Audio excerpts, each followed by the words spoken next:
I'm with Pete Christopherson from the Yorkshire Peat Partnership. We did a film earlier on, back in, I think it was October, Pete, and we were looking before this work started, which is blocking the grips that were causing such problems with the erosion. And we had a look at those. So this is the follow-up film to it now, and so I'll just put the camera on Pete and say good morning. And here we are with a bit of snow, which we don't see down in lower in the valley. But what's happening now then, Pete? We can see the bales here.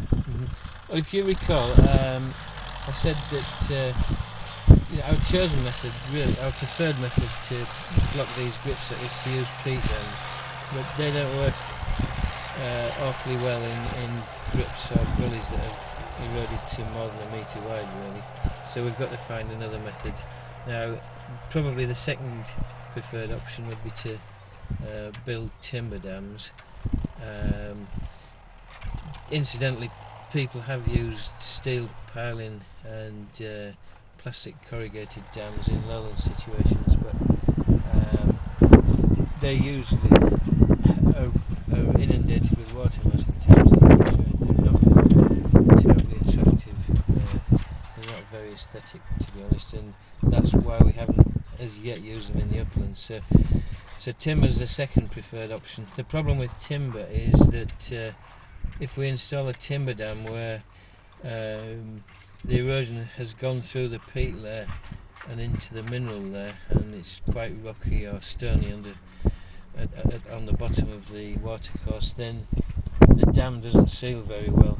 In fact, you get secondary erosion under that dam, and you can often find that effectively a new channel forms underneath the dam. Right. So we've got to find something that sort of sits down solid onto the base of the watercourse and effectively blocks off the flow of water, and that's why we have gone for heather bales.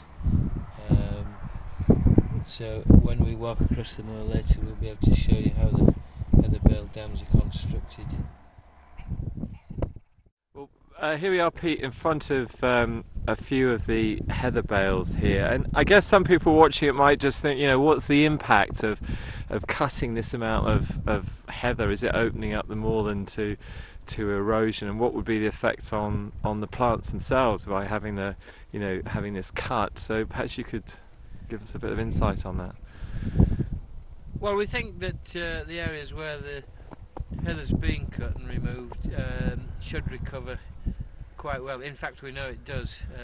We've got anecdotal evidence that the areas that have been cut probably recover in terms of becoming revegetated, maybe even quicker than ones that have been burnt, which is fairly traditional around here for moorland management, for both grazing and actually probably more so now for grouse moor management. So we're not too worried that the removal of heather is going to cause any long-term impact.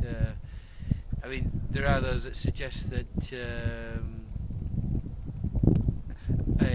a mixture of edges of heather on a moor is actually better for biodiversity. It's a slightly contentious point at the moment in how that's achieved.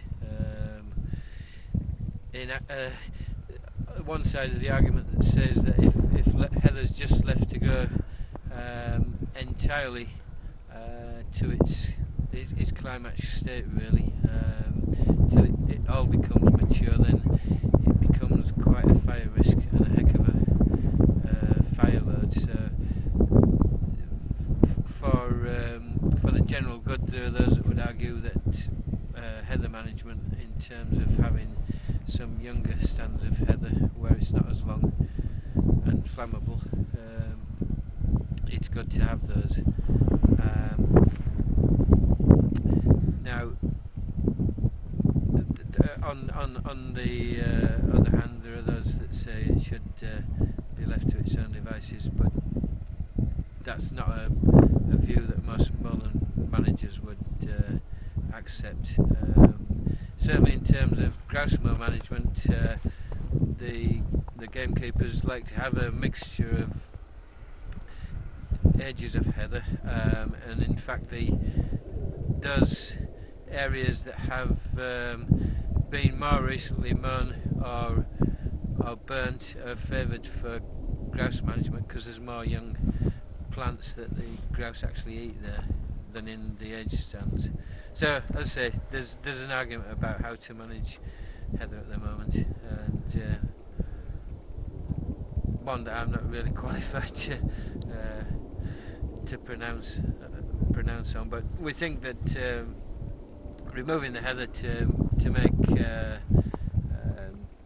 for use in our restoration isn't a bad thing by and large. And why particularly now? Why this time of the year for cutting it? Well, for doing this work? This has to be cut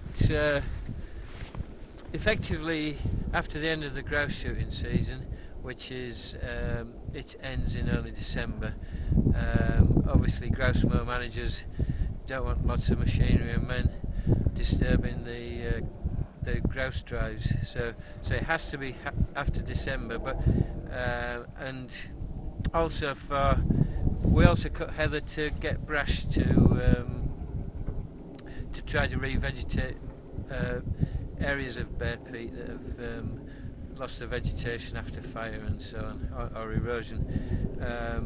When we cut that, it's best to cut it sort of as soon as we can in the autumn, whilst there's still seed in the heather plants. So once the brash is spread back onto bare peat areas, there should be plenty of seed amongst it. And also we've got to finish cutting before the bird nesting season starts, so we are quite constrained. Pete, I'm sure this was one of the grips that we probably came to on the first visit. So we're looking up the grip now. We've obviously got the snow, which is covering quite a few of the bales, but you can kind of see it, can't you? The lumps crossing the grip. They're obviously the bales that have gone in, and then so that's looking up the slope, and then down the slope here. This looks great. It is. It's looking a lot better. If you recall, these well, they'd gone from being grips actually to becoming what we would term gullies. Yeah. The erosion had got out of control effectively.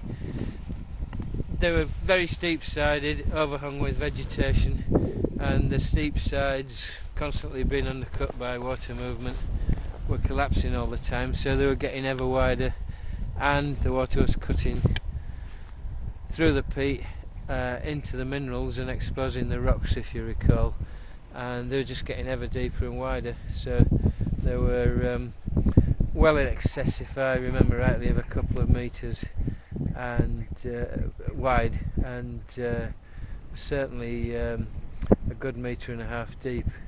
So what the contractors have done here is they've installed a series of big bale dams all the way down this long gully. The idea being that each one will trap water for a time, and also allow any sediment that is silt and particularly eroded peat to be trapped behind the dams. Thus it should stay nearer where it's meant to be, really, rather than going in rivers and getting deposited, possibly adding to river flow problems, maybe even contributing to flooding issues. Because you can see the water here, and previously it would have just rushed down here, taking the peat with That's it, right. and now it's being held back. Even more so after a period of heavy rainfall. So this will slow the flow, if you like, to use a term that's current, and allow less peat and sediment to be washed out of the system, and also slowing the water flow down should allow vegetation to re-establish itself more easily. And also, with that in mind, the contractors have re-profiled the sides of the gullies. That is, they've changed the angle of them from being vertical to an angle of about 33 degrees, and thus we should get a lot less collapse of surrounding peat and vegetation, and any new vegetation that's growing will have a much better chance of growing on a shallower angle than on vertical sides. So you must be delighted with the outcome here, coming along here and seeing it doing its job. When I came up I came up a few weeks ago, and the water was just rushing down here, and you've got to despair when you see that, because we know what damage the water movement does. When I came here a few days ago and saw these dams actually beginning to work so quickly, I was really pleased. I really was, and I guess now really we've got to wait and see what the long-term outcome is and how successful they are. But the contractors have put a massive effort into getting these installed and getting them right, and we've put a lot of effort into researching various methods and hopefully coming up with the right one that's going to give us a sustainable restoration that lasts until such times as what we want to see now is these get ever shallower by vegetation. We know that's probably going to take many decades. Right. Whether the scar per se will ever heal up, we think that will be quite a long time. But certainly these deeply eroded gullies, on this site at least, hopefully are a thing of the past. Well, we can see the contractors working away in the background there. Let's go and have a look at them a bit closer, if that's possible. I'm Mike Lopez from Oakfields, and we're doing some moving contracting work on behalf of the Yorkshire Peat Partnership. And what we're actually doing is trying to reduce the sediment flow and erosion problems on moor gullies. And how we're doing that is by installing round bales of heather and then reprofiling the sides of the gullies to take the hanging edges off, and hopefully allow some vegetation to start growing back, and over a period of time hopefully they'll all fully revegetate and get rid of the gullies and restore the moor back to how it was prior to when they were originally ploughed in years ago to try and drain it. So what's been the process? Did you, because when we arrived we saw all the bales, the two different types of bales. You've got the round bales for the bigger jobs, and then for the smaller grips, the smaller bales. So did you start off just by cutting it all and then cutting and baling was the initial job. We had quantities given to us prior to commencement of the contract, and then we had to liaise with the keeper as to which areas were suitable for mowing and avoiding archaeology and merlin zones and no burn zones and things like that. Right. Identify our areas, and then once we'd done that, we went through the process of mowing and then baling the small bales first, and install those in the smaller grips until the grips got too big, and then you just carry on using the round bales. And one of the bigger parts of this job, due to the nature of it, was partly the logistics, because unfortunately on this site there's been a lot of burnt heather, so there isn't a great deal, well, we haven't actually baled any bales on the site itself. We've had to bale them quite a distance away and then transport them here. That was probably one of the bigger parts of it, is the logistics of the bales and actually getting them to where we need them. So was that quite a distance you had to take them? Yeah, some of them they're coming from over the flat hill. The tractor over there, but he's probably about halfway there now. Right. To where they actually are, because they're on the other side of that big hill. And obviously we can't take a direct route because of the water course that's there. So it's quite a trip round. But is it taking you longer than you envisaged then originally? Not really, no. When we looked at the job, we knew there would be quite a bit of logistics in it. The main thing is, as long as we've got bales laid out ready to install, then the excavator doesn't need to stop. Right. So we've got all our baling done. We're just a case of moving them to roadside, then distributing them on the site. So that's the key thing to it, is to keep the dam installation going, and then the job's progressing all the time. But the main thing was we got quite a good start, and we've been fairly fortunate with weather this time. That was a lot of snow. Yeah, We yeah. managed to get all the baling done prior to that. So you had any days off because of weather, or? No, we've had some Wow. quite hard frosts, but they can be a help at times Yeah. for travelling. It's just half an hour in the morning trying to get everything de-iced and started when it's been that cold. So tell us, what time of the morning do you get up? We're in the middle of nowhere, and I don't know where you're originating from every morning, but it's an early start, I presume. Yeah, we try to be here for 7 every morning, so that by the time you get things started up and warmed up, it's just coming light at 7:20, so then we can get on. Right. So when we originally started earlier on, we were starting for about 8 o'clock, so it was still dark then. So you're limited by daylight hours, really. Yeah. That's one of the main things. But fortunately, this time, yeah, it's starting to get a bit better on the morning and the night. And how many men have you got working on this project? At the moment, there's 6 of us. But currently, we're just doing some baling for a contractor who's doing a job further down the road. So they've gone over to do, because we're all bailed up, they've gone to do his baling and try and give him a bit of a help out. Right. So we've got our bales, and then once we get that done, we'll be back on to full squad back to this job. So here we are in a typical gully, and you can see the mineral layer at the bottom. I'll just put the camera on that. So can you just talk us through? You've got some big bales that are about to go in. Yeah. This is going to be the next location on here for our bale dam, and then the process is on the narrow gullies where you can reach. You'll reprofile both sides as you come down and try and stretch your vegetation across it, or if there isn't any there to stretch, occasionally you can get some from a small borrow pit to the side if there is some, and then just try and get a bit of cover back on it, but it'll all get grass seed, lime and fertiliser applied to it once we're all finished, and then brash as well, heather brash spread on it to try and help the vegetation grow and introduce some seed. And then we excavate a slot so the bale's actually keyed into the ground. Right. And then make a square slot for them, force them into the banks and force them up to each other so you get a good seal between the ends of the bales, and then the spoil we've excavated goes at either side and gets banked up.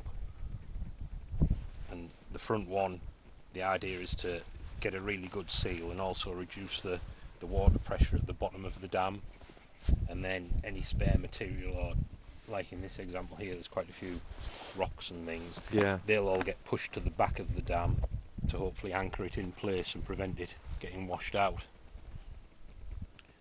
But it appears to be further down the slope we get the more mineral there is, because further up it's more peat, and that's actually a bit easier to seal with. Because some of the problems with the mineral, with all the bits of stone in it, it's difficult sometimes to get a watertight seal because you're trying to pack the stone in. Right. So looking down here, you can see going down the gully there with all the bales in. How long would it take you to do a whole gully? It all depends really on, there's lots of variables such as the number of bales required in each dam, what the actual sides are like that you need to reprofile, how much vegetation there is. Further up where it had been burnt on the side, just on the brow of the hill there's no vegetation on the right hand side at all, so the erosion was quite a bit worse. So it's a more time consuming job trying to get it reprofiled to the shape, and also try and get some cover on it of some description. But on the opposite side of it, it's a lot easier because there's plenty of heather. They haven't burnt one side. Right. But from where we are to the bales at the bottom, it's probably, I would imagine, 6 hours workish, the number of bales here. Is that all? 6 or 7 hours to get Wow. down there. But then on a gully of this size, we can't reach right across to do both sides. Right. So you put half a dam in, or as far as you can reach comfortably, go down and turn around and come back up the opposite side and reprofile that to suit as well. Right. And install the other bales. Like in this example, I'll get 2 in alright, probably won't get the third one in. So I'll leave the third one, go down, come back up the other opposite side, and then work your way back up, reprofiling that and putting in the additional bales. There's that dam just there, that one has 2 bales in and there's 2 bales to go in still. So obviously we can't reach Yeah. right across to Yeah. get that. Well, we better let you get on with your work. Right. Thank you ever so much. We'll watch you in action if that's okay.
This is just fantastic, isn't it? Because you can see how the bales are holding up the water there.